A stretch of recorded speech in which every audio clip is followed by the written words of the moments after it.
చైనాలో ఉన్న స్కూళ్లలో మరియు కాలేజీలలో ఉన్న భయంకరమైన వింత రూల్స్ గురించి తెలుసుకునే ముందు టీ టాక్ ఛానల్ ని సబ్స్క్రైబ్ చేయటం మాత్రం మర్చిపోకండి. అందం ఆరోగ్యం గురించి విలువైన టిప్స్ తెలుసుకోవాలంటే మా కొత్త ఛానల్ మై టిప్ ఛానల్ కూడా సబ్స్క్రైబ్ చేయండి. ఈ ఛానల్ లింక్ డిస్క్రిప్షన్ లో ఉంటుంది, తప్పక సబ్స్క్రైబ్ చేయండి. ఇక విషయంలోకి వెళ్దాం. నెంబర్ 1, చైనాలోని జింగ్లీ సిటీలో ఎబే టీచర్ ట్రైనింగ్ అనే ఒక స్కూల్ ఉంది. ఇక్కడ చదువుకునే విద్యార్థులు రాత్రి వేళల్లో టాయిలెట్స్ కానీ బాత్రూమ్స్ కానీ వెళ్లకూడదట. ప్రతి మనిషికి టాయిలెట్ కి వెళ్లడం అనేది సర్వసాధారణమైన విషయం. కానీ ఈ హై స్కూల్లో మాత్రం ఎవరైనా జాయిన్ అవ్వాలంటే ఈ నియమాన్ని అంగీకరించిన తర్వాతే స్కూల్లో జాయిన్ చేసుకుంటారట. ఎందుకంటే అక్కడ చదువుకునే స్టూడెంట్లు రాత్రి వేళల్లో టాయిలెట్స్ కని చెప్పి వెళ్తూ అక్కడ అసభ్యకరమైన పనులు చేస్తున్నారని, అందుకని ఇలాంటి రూల్ ని ఆ స్కూల్లో అమలు చేస్తున్నారట. ఎవరైనా రాత్రి వేళల్లో చాలా అర్జెంట్ గా బాత్రూమ్ కి వెళ్లాల్సి వస్తే మాత్రం అక్కడ ఉండే మేనేజ్మెంట్ పర్మిషన్ తప్పనిసరిగా తీసుకొని మరి బాత్రూమ్ కి వెళ్లాలట. ఆ విధంగా మేనేజ్మెంట్ దగ్గర నుంచి పర్మిషన్ ను తీసుకోకుండా బాత్రూమ్ లకు వెళ్లే వారిని చాలా ఎక్కువగా పెనాల్టీ గాని మరియు శిక్షలు కానీ పడతాయట.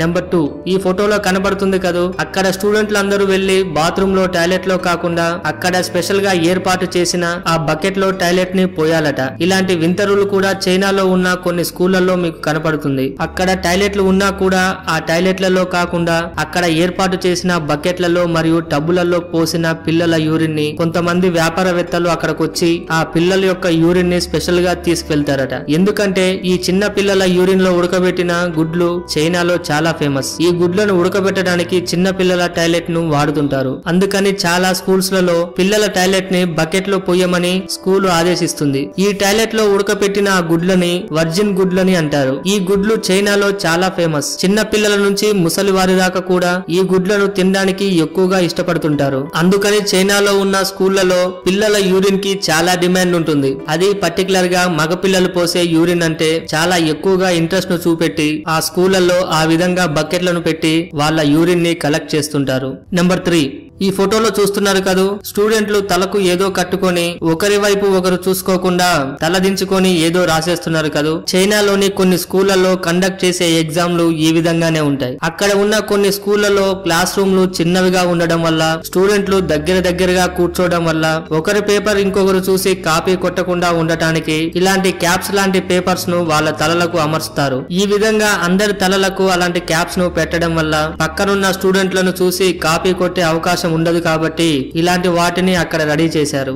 నెంబర్ 4, ఈ ఫోటోలో పిల్లలు ఎంతో నీటిగా వాళ్ళ స్కూల్ ని శుభ్రం చేస్తున్నారు కదా. సాధారణంగా మన స్కూళ్లలో ఇలాంటి పనులు చేస్తే మన పేరెంట్స్ అస్సలు ఒప్పుకోరు. స్కూళ్ళని క్లాస్ రూమ్లని శుభ్రం చేయడానికి మన దగ్గర పని మనుషులు ఉంటారు. కానీ చైనాలో కొన్ని స్కూళ్లలో మాత్రం క్లాస్ రూమ్స్ గానీ స్కూళ్లను గానీ క్లీన్ చేయడానికి పని వాళ్ళు ఉన్నా సరే వారానికి ఒకసారి లేదా 2 సార్లు కావాలని అక్కడున్న స్టూడెంట్ల చేత మొత్తం క్లీన్ చేపిస్తుంటారు. ఎందుకంటే ఈ విధంగా కష్టపడి స్టూడెంట్లు వాళ్ళ క్లాస్ రూమ్ ని వాళ్ళ క్యాంపస్ ని క్లీన్ చేయడం వల్ల వాళ్ళకి ఇంట్లో కూడా ఏ విధంగా క్లీన్ గా మెయింటైన్ చేయాలనే పాఠాలను నేర్చుకుంటారని కావాలనే అక్కడ స్టూడెంట్లని స్కూల్ మొత్తం క్లీన్ చేయిస్తుంటారు. దీనికి వాళ్ళ పేరెంట్స్ కూడా ఎలాంటి అబ్జెక్షన్ చెప్పరు. నెంబర్ 5, అలాగే చైనాలోని హైనాన్ ప్రావిన్స్ అనే ఒక ప్రాంతంలో హైనాన్ క్వాంజై జియాజీ మిడిల్ స్కూల్ అనే ఒక స్కూల్ ఉంది. ఈ స్కూల్లో ఉన్న వింత రూల్ ఏంటంటే ఆ స్కూల్లో జాయిన్ అయ్యే ప్రతి విద్యార్థి కూడా ఉదయం 6:45 ఆ స్కూల్ కు వచ్చి ఆ స్కూల్ యొక్క గ్రౌండ్ లో తప్పనిసరిగా ఫాస్ట్ వాక్ గాని లేదా రన్నింగ్ ప్రాక్టీస్ చేసిన తర్వాతనే 9:30కి ఆ స్కూల్లోకి ప్రవేశించడానికి అనుమతిస్తారట. ఎందుకంటే చైనాలోని చాలా స్కూల్స్ లలో మార్షల్ ఆర్ట్స్ కానీ అథ్లెటిక్స్ గానీ తప్పనిసరిగా ఉంటాయి. అందుకే ఈ స్కూల్లో కూడా మార్షల్ ఆర్ట్స్ మరియు అథ్లెటిక్స్ ఎక్కువగా ఉంటాయి. కాబట్టి ఈ స్కూల్లో ఎవరైనా జాయిన్ అవ్వాలంటే మాత్రం 6:45 లేచి రన్నింగ్ గానీ వాకింగ్ గానీ ఎవరైతే పర్టికులర్ గా ప్రతి రోజు చేయగలుగుతారో అలాంటి వారికే ఈ స్కూల్లో అడ్మిషన్ ఇస్తారట. నెంబర్ 6, అలాగే చైనాలోని చెంగ్లూర్ సిటీలో ఉన్న జైన్ వొకేషనల్ స్కూల్లో మరో వింత రూల్ ఉంది. అదేంటంటే ఆ స్కూల్లో ఎవరైనా జాయిన్ అవ్వాలనుకుంటే ఆ స్టూడెంట్లు తప్పనిసరిగా ఆ స్కూల్లో ఆల్రెడీ కుట్టించి ఉన్న 2 రకాల యూనిఫామ్స్ తో పాటు థెర్మల్ అండర్వేర్స్ ను కూడా కొనుక్కోవాల్సి ఉంటుందట. అలా ఎందుకంటే చైనాలో కామన్ గా ఇతర సీజన్లతో పాటు ఎక్కువగా మంచు కురిసే శీతాకాలం కూడా ఉంటుంది. అందుకే ఆ సీజన్లకు తగ్గట్టుగా 2 రకాల సెట్స్ యూనిఫామ్స్ ని కొనాల్సి ఉంటుంది. దాంతో పాటు థెర్మల్ అండర్వేర్స్ ను కొనుక్కోవాల్సి ఉంటుంది. ఈ విధంగా ఎవరైనా స్టూడెంట్లు ఆ స్కూల్లో జాయిన్ అయిన తర్వాత ఆ యూనిఫామ్ లను కొనలేకపోతారో అలాంటి వారిని అక్కడ ఎగ్జామ్ రాయటానికి కూడా అలౌ చేయరట. ఇలాంటి వింత రూళ్లు కూడా చైనాలో ఉన్న కొన్ని స్కూళ్లలో మీకు కనపడుతుంటాయి. నెంబర్ 7.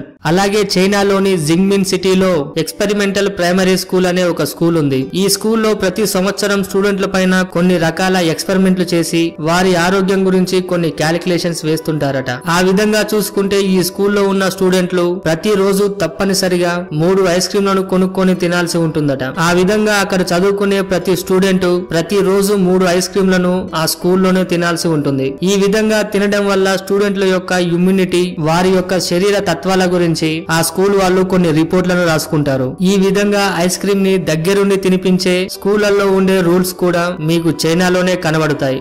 నెంబర్ 8. అలాగే చైనాలోని షెంగ్యాంగ్ పాలిటెక్ యూనివర్సిటీ అనే ఒక యూనివర్సిటీ ఉంది. మామూలుగా యూనివర్సిటీలో చాలా పెద్ద ప్లేస్లు ఉండడం వల్ల ఒక క్యాంపస్ నుంచి ఇంకొక క్యాంపస్ కి వెళ్ళటానికి లేదా ఒక ల్యాబ్ నుంచి మరొక ల్యాబ్ కి వెళ్ళటానికి అక్కడుండే స్టూడెంట్లు ఎక్కువగా తమ యొక్క సైకిల్స్ ని లేదా వెహికల్స్ ని వాడుతుంటారు. కానీ ఇక్కడున్న యూనివర్సిటీలో మాత్రం ఎలాంటి సైకిల్స్ ని గాని మరియు బైక్లను గాని ఆ స్టూడెంట్లు తెచ్చుకున్నా వాళ్ళని ఎవరిని అలో చేయరు. వాటన్నిటిని క్యాంపస్ బయటే పెట్టమంటారు. కానీ క్యాంపస్ లోపలికి అస్సలు అలో చేయరు. క్యాంపస్ లో ఈ విధంగా ఎవరైనా ఒక డిపార్ట్మెంట్ నుంచి మరొక డిపార్ట్మెంట్ కి లేకపోతే ఒక క్లాస్ నుంచి ఇంకో క్లాస్ కి వెళ్లాలనుకుంటే మాత్రం అక్కడ స్పెషల్ గా తయారు చేసిన ఎలక్ట్రిక్ వేగన్స్ ఉంటాయి. ఆ వెహికల్స్ లో మాత్రమే ఆ స్టూడెంట్లను ఒక క్లాస్ నుంచి మరొక క్లాస్ కి లేదా ఒక ల్యాబ్ నుంచి మరొక ల్యాబ్ కి తీసుకెళ్తుంటారు. అంతేకాని సొంత వాహనాలను ఆ యూనివర్సిటీ లోపలికి రానివ్వరు.